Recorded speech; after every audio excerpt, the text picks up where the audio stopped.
ಇನ್ನು ಪಶ್ಚಿಮ ಬಂಗಾಳದ ಚುನಾವಣಾ ಫಲಿತಾಂಶದ ಬೆನ್ನಲ್ಲೇ ಹಿಂಸಾಚಾರ ಜೋರಾಗಿದ್ದು ಬಿಜೆಪಿ ನಾಯಕ ಹಾಗೂ ಸಿಎಂ ರೇಸ್ನಲ್ಲಿರುವ ಸುವೇಂದು ಅಧಿಕಾರಿ ಅವರ ಆಪ್ತ ಸಹಾಯಕ ಚಂದ್ರನಾಥ್ ಅವರನ್ನ ಗುಂಡಿಕ್ಕಿ ಕೊಲೆ ಮಾಡಲಾಗಿದೆ.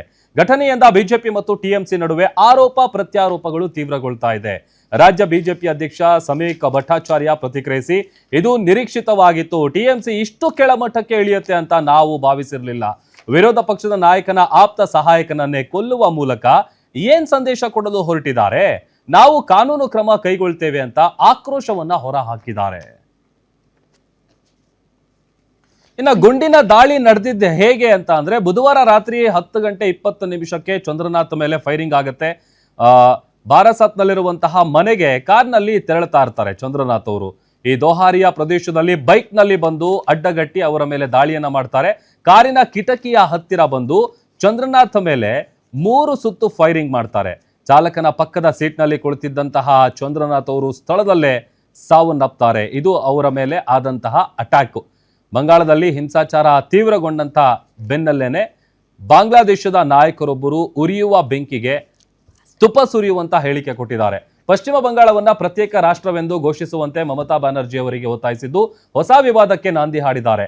ಬಾಂಗ್ಲಾದೇಶದ ನಾಯಕ ಮೊಹಮ್ಮದ್ ನೂರುಲ್ ಹುಡಾ ಈ ಪ್ರಚೋದನಕಾರಿ ಹೇಳಿಕೆಯನ್ನ ನೀಡಿದ್ದಾರೆ. ভোট চোর সাম্প্রদায়িক দাঙ্গাবাজ বিজেপির নেতাদের কাছে ক্ষমতা হস্তান্তর না করার সাহসী সিদ্ধান্তকে আমরা অভিনন্দন জানাচ্ছি। আর একটু সাহসী ভূমিকা নিয়ে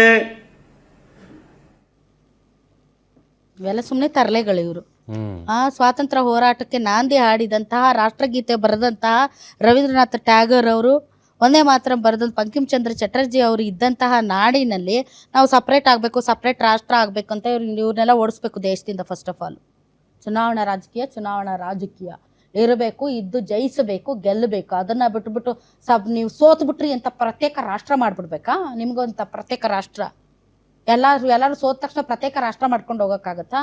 ಎಂತಹ ಮನಸ್ಥಿತಿ ಇರೋದಕ್ಕೆ ವೆಸ್ಟ್ ಬೆಂಗಾಲ್ ಜನ ಒಳ್ಳೆ ತೀರ್ಪು ಕೊಟ್ಟಿದ್ದಾರೆ. ಆ ಕಡೆ ಇನ್ನೇನು ಬಾಂಗ್ಲಾದೇಶದಲ್ಲಿ ಏನಾಯ್ತು, ನೇಪಾಳದಲ್ಲಿ ಏನಾಯ್ತು ನೋಡಿದೀವಲ್ಲ. ಇಂತಹ ಮನಸ್ಥಿತಿಗಳಿಂದ ಹೊರಗಡೆ ಬರಬೇಕು. ದೇಶ ಮೊದಲು. ಹಾಗಂತ ಕೇವಲ ಒಂದು ಪಾರ್ಟಿಗೆ ಮಾತ್ರ ರಾಷ್ಟ್ರೀಯತೆ ಸೀಮಿತವಾಗಿಲ್ಲ, ಅಥವಾ ಒಂದು ಪಾರ್ಟಿಯನ್ನ ಹೊಗಳಿದ ಮಾತ್ರಕ್ಕೆ ಅವರು ದೊಡ್ಡ ರಾಷ್ಟ್ರೀಯವಾದಿ ಪತ್ರಕರ್ತರು ಆಗೋದಿಲ್ಲ. ನಮ್ಮ ರಕ್ತದ ಕಣಕಣದಲ್ಲೂ ರಾಷ್ಟ್ರೀಯತೆ ಇದೆ. ನಮ್ಮ ದೇಶದ ಸಂವಿಧಾನ ನಮಗೆ ಈ ದೇಶದ ಪ್ರಜೆಗಳಾಗಿ ಹಕ್ಕು ಅಧಿಕಾರಗಳನ್ನ ಕೊಟ್ಟಿದೆ. ಬಾಂಗ್ಲಾದೇಶ ಸಪ್ರೇಟ್ ಆಗ್ಬಿಡ್ಬೇಕಂತೆ, ಇವರಿಗೆ ಬೇರೆ ಕೆಲಸ ಇಲ್ಲ, ಇವ್ರಿಗೆ ಮುಂದಕ್ಕೋಣ.